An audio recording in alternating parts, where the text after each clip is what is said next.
Hello viewers, আশা করি সবাই ভালো আছেন। তো আজকে আপনাদের কাছে একটি কাজ নিয়ে এসেছি। কাজটি হলো পাউডার ব্যাটারির চার্জার। এটি হলো 48 ভোল্টের চার্জার। চার্জারটির সমস্যা, এখানে আউটপুটে এই সকেটে ভোল্টেজ আছে 48 ভোল্টেজ। তো ভোল্টেজ টাকা সত্ত্বেও ফ্যান ঘুরছে না এবং ব্যাটারিতে চার্জ হয়নি। তো কাস্টমার আমার কাছে নিয়ে এসেছেন চার্জারটি ঠিক করার জন্য। তো আপনাদেরকে একটু ভোল্টেজটা মেপে দেখাই। দেখুন এখানে যে দেখুন 50 ভোল্টে দিয়ে নিয়েছি, ভোল্টেজটা অ্যাকুরেট আছে। এই যে দেখুন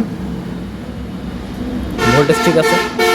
তো আমি ভালো করে জাস্টিফাই করে দেখবো আসলে কিসের সমস্যা। তো দেখুন আমি চার্জারটি খুশি নিলাম। তো এখানে দেখা যাচ্ছে ফ্যানের সঙ্গে লাগানো আছে এখানে 80-50 ট্রানজিস্টার।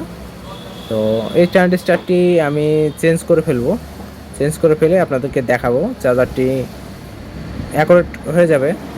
এটি নষ্ট হয়ে থাকলে এই 80-50 এই ট্রানজিস্টারটি যদি নষ্ট হয়ে থাকে তো ব্যাটারিতে চার্জ হবে না আর ফ্যানও ঘুরবে না।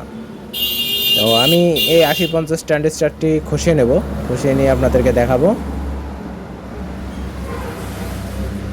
এই দেখুন আমি 80-50 ট্রানজিস্টারটি খসিয়ে নিয়েছি। এটি নতুন ট্রানজিস্টার।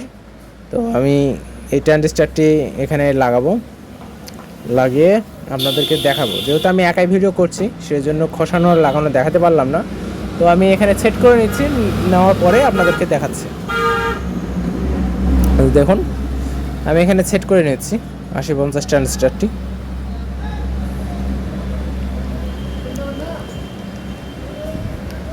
দেখুন আমি এখানে সেট করে নিলাম, এবারে সোল্ডার করে দেবো।